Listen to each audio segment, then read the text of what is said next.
Good morning, everyone. Got a 2019 Ford Escape with 1.5 liter. I came out, noticed I've been losing coolant.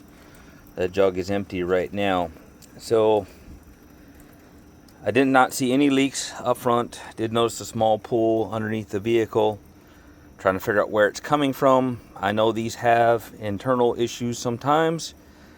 I've checked the plugs already, right, on that, and I didn't see any of that. I actually just changed the coils and plugs not too long ago.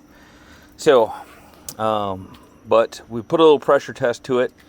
Took it off here, hooked the air compressor to it up with just a little bit of pressure, and we noticed some hissing coming from the back, which is back there.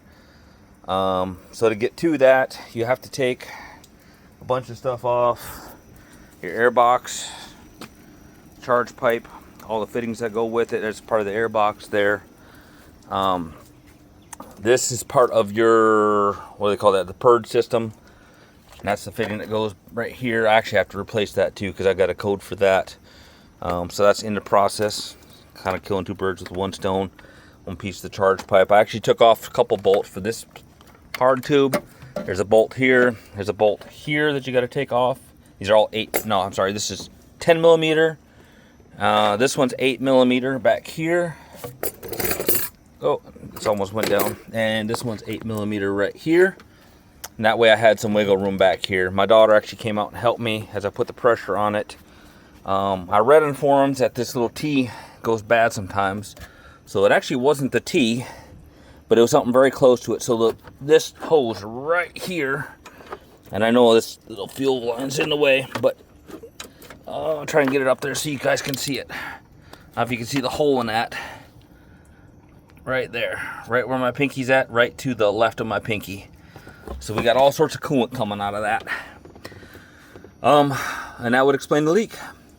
So we're gonna pull that guy off. I'm actually just not gonna buy the whole assembly. I'm not gonna try to just saw this off, replace that one coolant tube. It comes with these, metal band fittings. I got my little hacksaw here.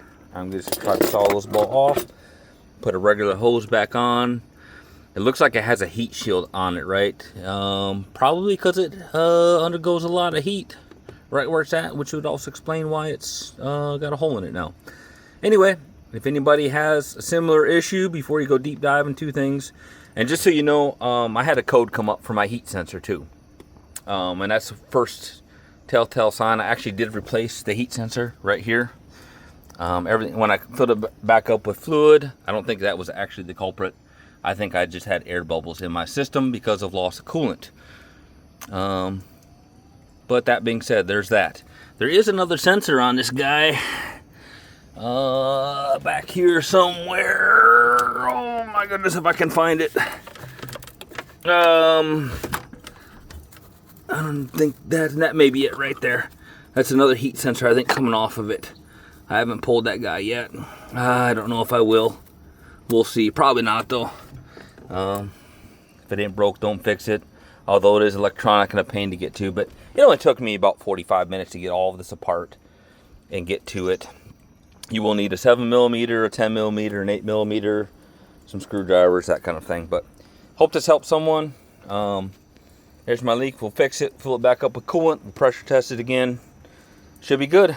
Thanks everybody for watching. Bye.